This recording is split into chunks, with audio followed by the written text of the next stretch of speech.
magpapasko mga kapuso, syempre, naghanap tayo ng paraan para mag-decorate ng ating mga tahanan. Hindi kayo mga pagtitipon yung mga events natin, mga parties. Well, meron po kami suggestion sa inyo. At para dyan kasama natin si Miss SB Ventura mula sa 10K Events and Party Needs. Good morning, SB.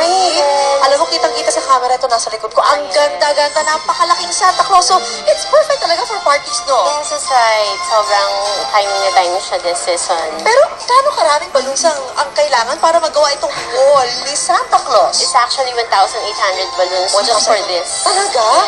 Oo nga. So, kailangan medyo malaking pagtitipon to. No? Pero may isa talaga nakakamangha itong bilhin. Tingnan nyo. It's another idea. It's a great idea to bilhin. How many balloons? Tsaka how long bago ito magawa?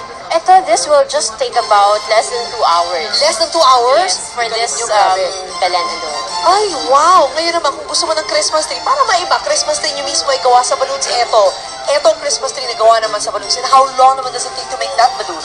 That figure, that statue talaga eh. That Christmas tree. Mas mabilis siya. Mas mabilis siya. Siguro less than an hour lang yan. Pwede mo gawin. Less than an hour. So these are parang decorations na pwede mong gawin for mga events, no? Mga party. Bonggang-bongga talaga. Pero gusto ko next time yung anak ko nakalagay sa medyo talaga eh. No? Yung anak ko nakahiga dyan sa loob. Ang galing-galing. Uy, thank you, SB. Thank you so much also. It's a great idea ngayong Pasko. Ayan, another idea for you this Christmas. Mabalik po agad ako ng hirit.